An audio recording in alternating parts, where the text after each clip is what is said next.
호랑이도 제 새끼는 안 잡아먹는다고 합니다. 하지만 저는 제 딸이 남편이라 부르는 남자의 아이 혹은 제 외손주를 뱃속에 품고 있습니다. 저는 52세의 과부 최유라입니다. 남들이 보기에 저는 운 좋은 여자입니다. 남편은 일찍 세상을 떠났지만 꽤 많은 유산을 남겼고 딸은 아름답고 사위는 착합니다. 저는 매일 화초를 가꾸고 절에 다니며 편안한 노후를 보내고 있습니다. 하지만 그 평화로운 껍데기 속에 이미 말라비틀어진 영혼이 있다는 것은 아무도 모릅니다. 저는 사막 한가운데 서 있는 고목과 같습니다. 살기 위해 뿌리는 땅속 깊이 박고 있지만 잎은 물이 부족해 이미 오래전에 다 떨어져 버렸습니다. 그날이 오기 전까지는 그랬습니다. 저는 저택의 차가운 대리석이 깔린 화장실에 앉아 있었습니다. 쭈글쭈글한 제 손이 플라스틱 임신 테스트기를 잡고 떨고 있었습니다. 두 줄이었습니다. 새빨갛고 선명했습니다. 심장이 쿵쿵 뛰었습니다. 기쁨의 박동이 아니라 죄책감과 공포의 박동이었습니다. 친구들은 손주를 안아보고 갱년기 이야기를 할 52세라는 나이에 저는 생명의 증거를 손에 들고 있었습니다. 하지만 이 생명은 금기된 땅에서 싹 텄습니다. 화장실 문이 거칠게 열렸습니다. 제 딸 수정이 들어왔습니다. 딸은 제가 힘든지는 묻지 않았습니다. 기분이 어떤지도 묻지 않았습니다. 딸은 달려들어 제 손에서 테스트기를 낚아챘습니다. 마치 보석상이 물건을 감정하듯 붉은 줄을 꼼꼼히 살폈습니다. 잘 됐네. 수정이가 안도의 한숨을 내쉬며 입가에 차가운 미소를 띄었습니다. 드디어 엄마 자궁이 일을 하네. 남한테 돈 안 써도 되고 유전자도 확실하잖아. 저는 고개를 숙이고 무의식 중에 납작한 배 위에 손을 얹었습니다. 곧 할머니가 된다는 기쁨도 엄마가 된다는 기쁨도 아니었습니다. 그것은 비참한 모욕감과 기묘하고 죄스러운 흥분이 뒤섞인 감정이었습니다. 엄마. 제가 기어들어가는 목소리로 불렀습니다. 이 일이 정말 괜찮은 걸까? 수정이가 날카로운 눈빛으로 저를 돌아보았습니다. 괜찮고 말고 이미 저질러진 일이야. 이제 와서 위선 떨지 마. 엄마가 내가 박씨 집안 맏며느리 자리를 지킬 수 있게 돕겠다고 약속했잖아. 엄마가 못하면 우리 모녀는 길바닥에 나앉아야 해. 선택해. 말을 마친 딸은 테스트기를 전리품처럼 들고 밖으로 나갔습니다. 저는 사방이 막힌 벽 속에 홀로 남겨졌습니다. 거울을 보았습니다.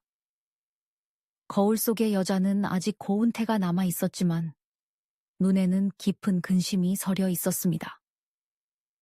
우리 모녀가 맺은 이 미친 계약을 세상 사람들에게 어떻게 설명할 수 있을까요? 이야기는 3개월 전부터 시작되었습니다. 수정이는 명문가의 외동아들인 준영과 결혼했습니다. 하지만 운명의 장난인지 제 딸은 자궁 발육 부전 진단을 받았고 영원히 임신할 수 없게 되었습니다. 가부장적인 시댁에서 대를 이어야 한다는 압박감은 딸의 어깨를 짓눌렀습니다. 수정이는 야망이 큰 아이입니다. 이혼도 입양도 받아들이지 않았습니다. 딸은 자신의 피가 흐르는 아이를 원했습니다. 그래서 저를 찾아왔습니다. 엄마, 아직 생리하잖아? 의사가 엄마 자궁은 튼튼하대. 내 대신 아이 좀 낳아줘. 처음에 저는 딸의 뺨을 때렸습니다. 미쳤다고 욕했습니다. 하지만 딸은 울며 무릎을 꿇고 자살하겠다고 협박했습니다. 딸은 용하다는 무당을 집으로 데려왔습니다. 무당은 서늘한 목소리로 말했습니다. 나무가 자라려면 집안에 흙과 물을 써야 해. 기와 혈이 직접 섞여야 귀한 아들이 들어서. 과학이 함부로 끼어들면 맥이 끊겨. 자연스러워야 해. 제 딸의 미친 계획 속에서 자연스럽다는 말은 저와 사위인 준영이가 가장 원시적인 방법으로 임신을 시도하거나 적어도 병원을 거치지 않고 자연 상태에서 직접 주입하는 방법을 써야 한다는 뜻이었습니다. 딸은 모든 것을 계획했습니다. 제 배란일 10일에 맞춰 저와 준영이를 설악산 깊은 곳에 있는 가족 별장인 통나무집으로 보냈습니다. 두 사람 여기서 10일간 지내요. 수정이는 차를 몰고 떠나기 전 명령했습니다. 전화도 안 되고 인터넷도 안 돼. 임무는 딱 하나야. 나한테 아들을 만들어 오는 것. 통나무집은 울창한 소나무 숲속에 홀로 서 있었습니다. 산바람이 문틈으로 윙윙거렸습니다. 처음 3일은 어색함이라는 지옥이었습니다. 준영이는 건축가로 일하는 착하고 말수적은 아이였습니다. 사위는 저를 존중했고 항상 장모님이라 부르며 깍듯이 대했습니다. 사위는 거실 소파에서 잤고 저는 방 안에서 잤습니다. 집안의 공기는 나무 갉아먹는 소리가 들릴 정도로 숨이 막혔습니다. 우리는 서로 얼굴 마주치기를 피했습니다. 식사 시간에는 그저 그릇과 숫저가 부딪히는 소리만 났습니다. 장모님, 식사하세요. 그래, 자네도 들게. 의미 없는 대화만 반복되었습니다. 수정이는 유일한 연락수단인 낡은 유선 전화로 매일 전화를 걸어왔습니다. 건강하냐거나 춥지는 않냐는 말은 한마디도 없었습니다. 딸은 이렇게 물었습니다. 천재 써. 베란대 써? 두 사람 일은 치렀어. 저는 수화기를 든 손을 치욕으로 떨었습니다. 방구석에서 책을 읽고 있는 준영이를 쳐다보았습니다. 사위는 고개를 숙이고 있었지만 귀가 빨개져 있었습니다. 사위도 저 못지않게 인격을 짓밟히는 고통을 겪고 있었습니다. 그는 남편이었지만 아내에게는 씨바디 취급을 당하고 있었습니다. 아직. 저는 잠긴 목소리로 대답했습니다. 빨리 해. 골든타임 다 지나가잖아. 딸은 짜증을 내며 전화를 끊었습니다. 저는 전화기를 내려놓고 긴 한숨을 내쉬었습니다. 현관으로 나가 앉아 머리를 빗었습니다. 희끗한 머리카락이 섞인 검고 긴 머리카락이 산바람에 날렸습니다. 숲을 바라보며 저는 뼈저린 고독과 비참함을 느꼈습니다. 그때 먼지 쌓인 창문 너머로 준영이가 저를 보고 있었다는 것을 저는 몰랐습니다. 사위는 저를 늙고 까다로운 장모로 보지 않았습니다. 얇은 스웨터 아래로 떨리는 제 어깨를 보았습니다. 제 앉은 뒷모습에서 뿜어져 나오는 외로움을 보았습니다. 아마도 사랑에 굶주려 있던 그 젊은 남자의 눈에 위험 있는 장모님의 이미지가 흐려지고 보호해주고 싶은 연약한 여자의 모습이 들어오기 시작했을 겁니다. 4일째 되는 날은 짓눌린 침묵 속에서 지나갔습니다. 하지만 통나무집의 공기가 변하고 있음을 느꼈습니다. 더 이상 차갑지 않았습니다. 대신 위험한 온기가 피어올랐습니다. 그것은 곧 도덕과 윤리를 태워버릴 큰 불의 예고였습니다. 그날 오후 저는 제대로 된 밥을 짓기로 했습니다. 수정이가 냉장고에 채워놓은 차가운 통조림이 아니었습니다. 가을에 나가 물고기를 잡고 산나물을 뜯었습니다. 이 부엌에서 생명의 냄새, 가족의 냄새가 나기를 바랐습니다. 저와 준영이 모두 간절히 원하던 것이었습니다. 그리고 그 뜨거운 국 한 그릇이 첫 번째 불씨가 되었습니다. 4일째. 차가웠던 부엌은 김치찌개와 고등어 무조림 냄새로 활기를 띠었습니다. 도시의 큰 집에서는 냄새가 밴다고 수정이가 절대 못하게 했던 서민적인 음식들이었습니다. 마당에서 장작을 패고 돌아온 준영이가 부엌으로 들어왔습니다. 땀에 젖은 흰 티셔츠가 32세 남자의 단단한 가슴에 달라붙어 있었습니다. 냄새 좋네요. 사위가 숨을 들이마시며 아이처럼 눈을 반짝였습니다. 집밥 냄새를 맡아본 지 정말 오래됐어요. 수정이는 샐러드나 서양 음식만 좋아하거든요. 저는 국을 가득 퍼주며 가슴 한구석이 찡해졌습니다. 부잣집 사위라지만 가족의 정에 굶주려 있는 게 안쓰러웠습니다. 먹게. 식기 전에 어서 먹어. 준영이는 앉아서 따뜻한 밥과 매콤한 국을 후루룩 먹었습니다. 땀을 뻘뻘 흘리며 맛있게 먹었습니다. 저는 맞은편에 앉아 턱을 고이고 그 모습을 바라보았습니다. 그 순간 장모와 사위라는 경계가 조금 흐릿해졌습니다. 저는 그를 아들 같은 존재가 아니라 여자가 해준 밥을 귀하게 여길 줄 아는 남자로 보고 있었습니다. 그날 오후 비가 내릴 기미가 보였습니다. 준영이는 물이 새는 지붕을 고치러 처마 위로 올라갔습니다. 저는 마당에 서서 올려다보았습니다. 망치질할 때마다 움직이는 넓은 등과 팔 근육 위로 오후의 햇살이 비쳤습니다. 52세 과부의 심장이 덜컥 내려앉았습니다. 저는 황급히 고개를 돌렸습니다. 얼굴이 화끈거렸습니다. 늙어서 주책이지. 어떻게 딸의 남편에게 이런 불경한 생각을 품을 수 있을까요? 저는 마음의 동요를 잊으려 부엌으로 달려가 일거리를 찾았습니다. 높은 선반 위에 있는 재래식 된장 한 가리를 꺼내려 까치발을 들었습니다. 낡은 나무 의자가 흔들렸습니다. 악! 발이 의자에서 미끄러졌습니다. 몸이 뒤로 넘어갔습니다. 바닥에 부딪힐 고통을 예상하며 눈을 질끈 감았습니다. 하지만 아프지 않았습니다. 단단한 팔이 저를 받아냈습니다. 언제 달려왔는지 준영이가 제 허리를 감싸 안고 넘어가던 저를 붙잡았습니다. 시간이 멈춘 것 같았습니다. 땀 냄새와 소나무 향이 섞인 뜨거운 가슴에 제 얼굴이 닿았습니다. 사위의 크고 거친 손이 제 허리를 꽉 잡고 있었습니다. 제 허리는 처녀 때처럼 날씬하지 않았습니다. 살집이 있고 부드러웠습니다. 수정이의 마른 장작 같은 허리와는 완전히 달랐습니다. 준영이는 바로 놓아주지 않았습니다. 거친 숨결이 제 귀밑머리에 닿았습니다. 사위의 손이 무의식적으로 얇은 못이 옷 넘어 제 살에 탄력을 느끼려는 듯 살짝 힘을 주었습니다. 찌릿한 전율이 등골을 타고 흘렀습니다. 장모님, 괜찮으세요? 사위의 목소리가 잠겨 있었습니다. 아까의 천진난만한 목소리가 아니었습니다. 저는 깜짝 놀라 그를 밀쳐내고 뒤로 물러섰습니다. 당황해서 옷매무새를 다듬었습니다. 난 괜찮네. 고맙네.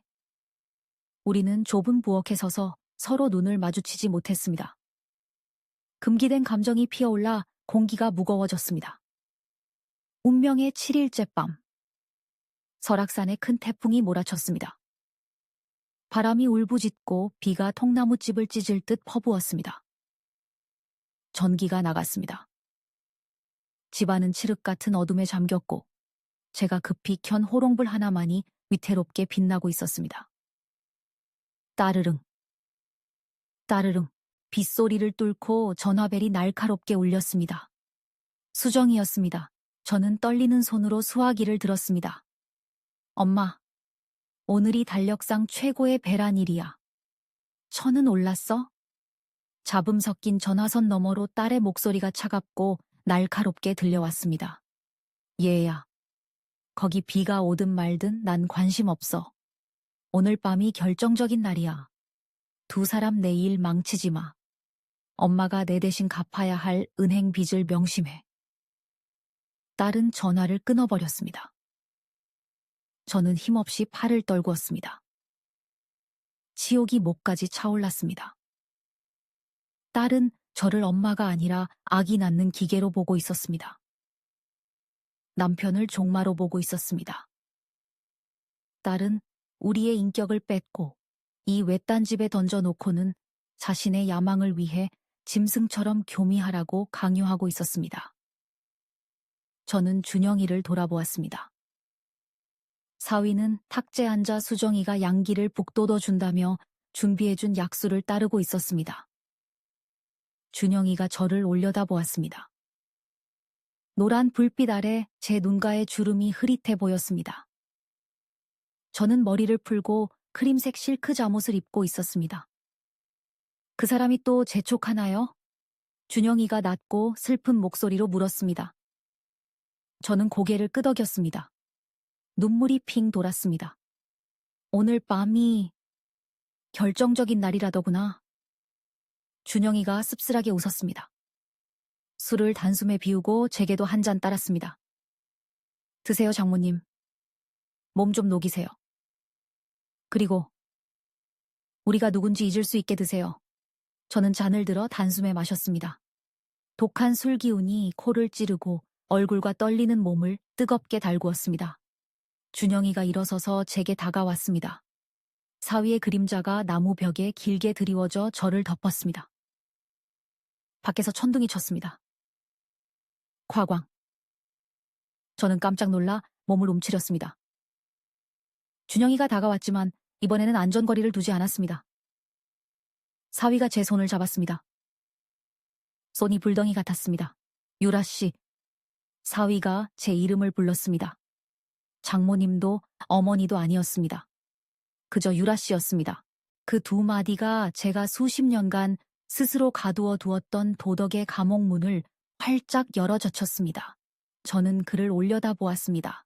그의 눈에서 추악한 욕망은 보이지 않았습니다. 사랑받고 싶고 진짜 여자를 만지고 싶은 갈망이 보였습니다. 얼음장 같은 아내가 아닌 따뜻한 피가 흐르고 밥을 지을 줄 아는 여자를 향한 갈망이었습니다. 그리고 제 눈에도 그는 더 이상 사위가 아니었습니다. 인생의 폭풍우 앞에서 저를 안아주는 남자였습니다. 준영 씨. 제가 흐느끼듯 속삭였습니다. 그가 고개를 숙여 제게 키스했습니다. 첫 키스는 죄책감 섞인 맛이 났고 조심스럽고 어색했습니다.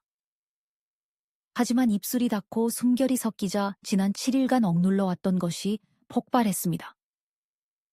저는 그를 밀어내지 않았습니다. 오히려 그 단단한 등을 꽉 끌어안고 물에 빠진 사람처럼 매달렸습니다.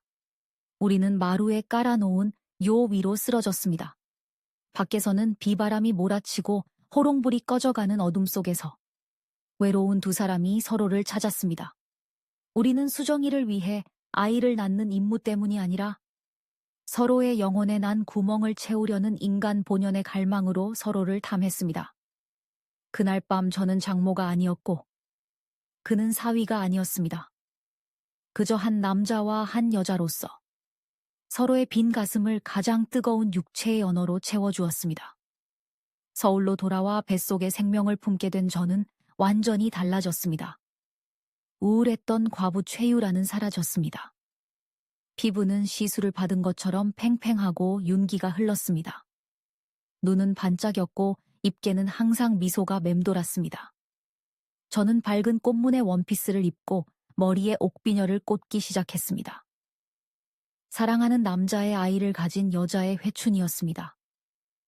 네, 저는 준영이를 사랑하게 되었습니다.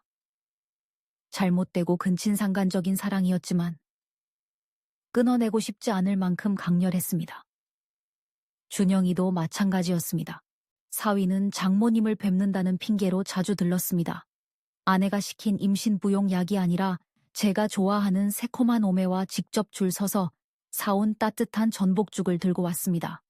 수정이가 거실에서 사업 전화로 바쁠 때면 준영이는 부엌에 있는 제게 몰래 다가왔습니다. 뒤에서 저를 안고 하루가 다르게 불러오는 제 배를 큰 손으로 쓰다듬었습니다. 안 힘들어요? 아무도 없을 때면 사위는 자연스럽게 저를 당신이라고 불렀습니다. 안 힘들어요. 당신이 보고 싶었을 뿐이에요. 저는 뒤돌아 그에게 몰래 입을 맞췄습니다. 이 아이. 준영이가 제 배에 귀를 대며 목소리를 낮췄습니다. 수정이한테 주기 싫어요. 우리 아이잖아요.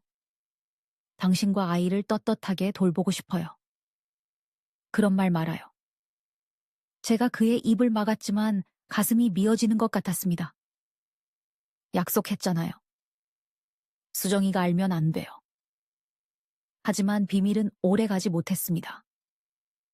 저의 변화와 아내에게 냉담해진 준영이의 태도는 수정이의 의심을 샀습니다. 그리고 독한 여자의 질투는 악마보다 더 무서웠습니다.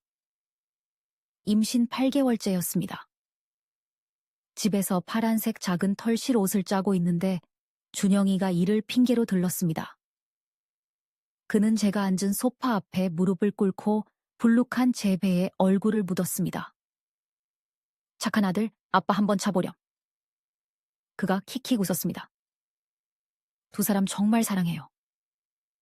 우리 그냥 도망갈까요? 아무도 모르는 곳으로요? 준영 씨. 제가 눈물을 글썽이며 그의 머리를 쓰다듬었습니다. 달칵. 잠기지 않은 현관문이 열렸습니다. 수정이가 서 있었습니다. 명품 가방을 든 딸의 얼굴은 완벽하게 화장되어 있었지만 경악과 분노로 일그러져 있었습니다. 딸은 모든 것을 들었습니다. 세상에서 가장 꼴불견인 장면. 남편이 친정엄마 앞에 무릎 꿇고 행복한 연인처럼 구는 꼴을 목격한 것입니다. 이 짐승 같은 것들. 수정이가 비명을 지르며 태풍처럼 방으로 돌진했습니다. 가방을 휘둘러 준영이를 마구 때리더니 저에게 돌아섰습니다. 당신이 내 엄마야? 아니면 연적이야? 딸의 남편을 뺏어? 더러운 년. 부끄럽지도 않아? 준영이가 일어나 제 앞을 막아섰습니다. 수정아, 그만해. 이 사람 건드리지 마. 이 사람? 내 엄마 보고 이 사람이라니? 수정이가 미친 듯이 웃어 젖혔습니다. 너희들 진짜로 잤구나. 인공수정이 아니라 진짜로 붙어먹었어. 딸이 제 머리채를 잡으려 달려들었습니다. 짝! 제가 일어나 딸의 뺨을 후려쳤습니다. 방 안이 조용해졌습니다. 수정이는 뺨을 감싸쥐고 멍하니 저를 쳐다보았습니다. 제가 딸을 때린 건 처음이었습니다. 저는 거칠게 숨을 몰아쉬며 배를 감싸 안고 야망에 찬 딸의 눈을 똑바로 쳐다보았습니다. 입 닥쳐. 네가 무슨 자격으로 나를 심판해? 제가 한 글자 한 글자 힘주어 말했습니다. 넌 나를 아기 낳는 기계로 내 남편을 종마로 취급했어. 우리를 그 폐가에 던져 넣었지. 하지만 이 사람은 나를 인간으로 대해줬어. 사랑받는 게 뭔지, 소중한 존재가 되는 게 뭔지 알려줬다고. 도덕에 어긋나고 하늘에 죄를 지었을지 몰라도 나는 이 사람을 사랑한 걸 후회하지 않아. 엄마. 수정이는 말문이 막혀 얼굴이 불그락부르락해졌습니다. 갑자기 아랫배에 극심한 통증이 찾아왔습니다. 양수가 터져 다리 사이로 흘러내렸습니다. 충격이 너무 커 조상이가 온 것입니다. 병원에서. 사내아이가 건강하게 태어나 힘차게 울었습니다. 하지만 저는 아이 얼굴도 보지 못했습니다. 아이가 나오자마자 수정이는 분만실 밖에서 기다리고 있다가 의사에게 당장 아이를 데려가라고 차갑게 명령했습니다. 서류상 대리모 절차를 밟았기에 딸이 법적 보호자였습니다. 저는 분만대에 누워 기진맥진한 채 눈물을 흘리며 아이 울음소리가 나는 쪽으로 손을 뻗었습니다. 아가, 엄마가 얼굴 좀 보자. 하지만 분만실 문은 닫혔습니다. 그날 밤 수정이는 회복실에 있는 준영이를 찾아갔습니다. 저는 자는 척하며 딸의 잔인한 말을 다 들었습니다. 아이는 내 아이야. 출생증명서상 엄마는 박수정, 아빠는 김준영이라고. 저 여자는 그냥 대리모일 뿐이야. 수정이는 남편을 차갑게 쏘아보았습니다. 똑바로 들어. 만약 저 여자 생각하거나 같이 도망갈 생각하면 이 근친상간 사실을 언론에 다 터뜨릴 거야. 당신 건축가 인생은 끝장나는 거지. 그리고 더 중요한 건 저 여자는 사회적으로 매장당해서 죽을 거야. 고개도 못 들고 살 거라고. 저 여자를 지키고 싶으면 얌전히 내 남편. 애 아빠 노릇해. 준영이는 주먹을 꽉 쥐었지만 무력했습니다. 그는 제 침대 쪽을 보며 눈물을 흘렸습니다. 제 인생을 더 망칠 수는 없다는 것을 알았기 때문입니다. 다음 날 아침, 준영이가 병원에 왔을 때 제 침대는 비어 있었습니다. 저는 수술 자국이 아물지도 않은 채 밤빛 속에 도망쳤습니다. 내 아이가 다른 여자를 엄마라 부르는 꼴을, 사랑하는 남자가 지옥 같은 결혼 생활에 갇히는 꼴을 볼 수 없었습니다. 준영이는 급히 저희 집으로 달려갔습니다. 집은 텅 비어 있었습니다. 침대 위에는 제가 아이를 위해 뜨다 만 파란색 스웨터와 그 안에 끼워둔 편지 한 통만 남아 있었습니다. 준영이가 편지를 폈습니다. 제 눈물 자국으로 글씨가 번져 있었습니다. 준영 씨에게 그 통나무집에서의 10일은 내 52년 인생에서 가장 아름다운 꿈이었어요. 죽어있던 여자를 깨워줘서 고마워요. 사랑이 뭔지 알려줘서 고마워요. 하지만 꿈은 언젠가 깨야죠. 당신은 남아서 좋은 아빠가 되어줘요. 아이에게는 당신이 필요해요. 제 엄마처럼 차갑게 자라지 않게 해줘요. 절 찾지 말아요. 우리 사랑은 미완성이고 잘못되었기에 아름다운 거예요. 세상 밖으로 나오면 금방 시들어 죽을 거예요. 안녕, 나의 남자. 준영이는 스웨터를 가슴에 품고 텅 빈 방 한가운데 주저앉아 오열했습니다. 3년 후, 남쪽 바닷가의 외딴 어촌 마을. 저는 이제 반백이 넘은 노인이 되어 허름한 집 처마 밑에서 그물을 깁고 있습니다. 바닷바람에 피부는 거칠어졌지만 마음은 평온합니다. 고개를 들어 멀리 방파제를 보았습니다. 익숙한 검은색 승용차가 서 있었습니다. 한 남자가 차에 기대어 있었습니다. 준영이었습니다. 여전히 멋진 모습이었지만 눈은 깊이 슬퍼 보였습니다. 그 옆에는 3살 된 귀여운 사내아이가 뛰어놀고 있었습니다. 준영이는 다가오지 않았습니다. 제가 만나고 싶어 하지 않는다는 걸 알기 때문입니다. 그저 멀리서 바라만 보았습니다. 그는 몸을 숙여 아이에게 샛노란 오렌지 하나를 쥐어주었습니다. 우리가 통나무집에서 나눠 먹었던 그 과일이었습니다. 그리고 저를 가리켰습니다. 아이가 오렌지를 들고 아장아장 제게 달려왔습니다. 할머니. 이거 할머니 드세요. 아이가 서툰 말로 하며 제 굳은 살 박인 손에 오렌지를 놓았습니다. 저는 떨리는 손으로 오렌지를 잡았습니다. 아이 얼굴을 보았습니다. 준영이를 쏙 빼닮았습니다. 그리고 눈은 제 눈을 닮았습니다. 착하구나, 고맙다. 저는 목이 메어 아이를 안아주고 싶었지만 손을 거두었습니다. 아이는 활짝 웃더니 뒤돌아 아빠에게 달려갔습니다. 준영이가 아이를 안아들고 저를 마지막으로 보았습니다. 가볍게 고개를 끄덕였습니다. 작별 인사이자 우리의 핏줄을 잘 키우겠다는 약속이었습니다. 차가 출발하고 소나무 숲 뒤로 사라졌습니다. 저는 홀로 앉아 햇살을 닮은 오렌지를 뺨에 대보았습니다. 눈물이 주르륵 흘러내렸습니다. 바닷물처럼 짰습니다. 그 금지된 사랑은 끝났지만 그 사랑의 결실은 매일 자라고 있습니다. 저에게는 그것으로 충분합니다.